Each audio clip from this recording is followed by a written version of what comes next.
जमीन, घर किंवा कोणतीही स्थावर मालमत्ता खरेदी करताना सर्वात महत्त्वाचा आणि कायदेशीर दस्तऐवज म्हणजे खरेदी खत होय. एखाद्या मालमत्तेचा मालकी हक्क कोणाकडे आहे याचा प्राथमिक आणि अधिकृत पुरावा म्हणून खरेदी खत मानले जाते.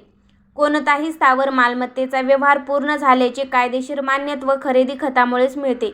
त्यामुळे जमीन किंवा घर खरेदी विक्री करताना खरेदी खताची संपूर्ण प्रक्रिया समजून घेणे अत्यंत गरजेचे असते. खरेदी खत नोंदविल्यानंतरच मालमत्तेचा हक्क विक्रेत्याकडून खरेदीदाराकडे हस्तांतरित होतो.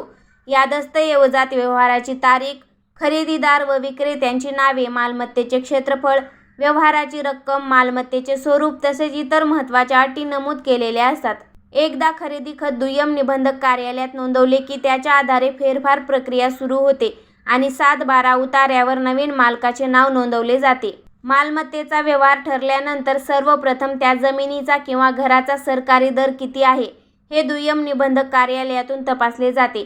त्याच वेळी खरेदीदाराने बाजारभावानुसार त्या मालमत्तेचे मूल्यांकन करणे आवश्यक असते.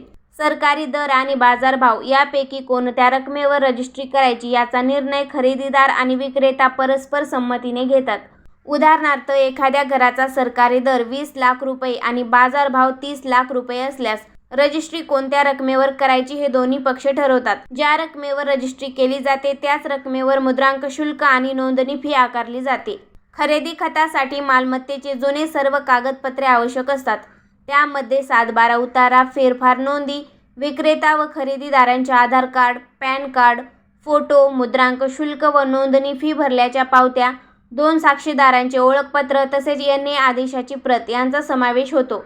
खरेदी खत करण्यापूर्वी विक्रेत्याला व्यवहाराची संपूर्ण रक्कम अदा झालेली असावी. एकदा खरेदी खत नोंदवले गेले की मालमत्तेचा संपूर्ण हक्क खरेदीदाराकडे जातो. जर खरेदीदार बँक कर्जाच्या माध्यमातून मालमत्ता घेत असेल तर बँकेकडून मंजूर रकमेचा चेक किंवा लेखी हमी मिळाल्याशिवाय खरेदी खत करू नये. दस्त नोंदणी झाल्यानंतर तलाठी फेरफार प्रक्रिया सुरू करतात. ग्रामीण भागात या प्रक्रियेदरम्यान हरकत नोंदविण्यासाठी नोटीस दिली जाते. ठराविक कालावधीत कोणतीही हरकत आली नाही तर फेरफार मंजूर होतो आणि 7/12 उताऱ्यावर नाव लागते. मात्र व्यवहारातील रक्कम न मिळणे, वारसांचा किंवा हिस्सेदारांचा आक्षेप असल्यास रजिस्ट्री थांबवली जाऊ शकते. अशा प्रकरणात तहसीलदार व मंडळ अधिकारी चौकशी करतात. खरेदी खत पूर्णपणे रद्द करायचे असल्यास न्यायालयीन मार्गच अवलंबावा लागतो.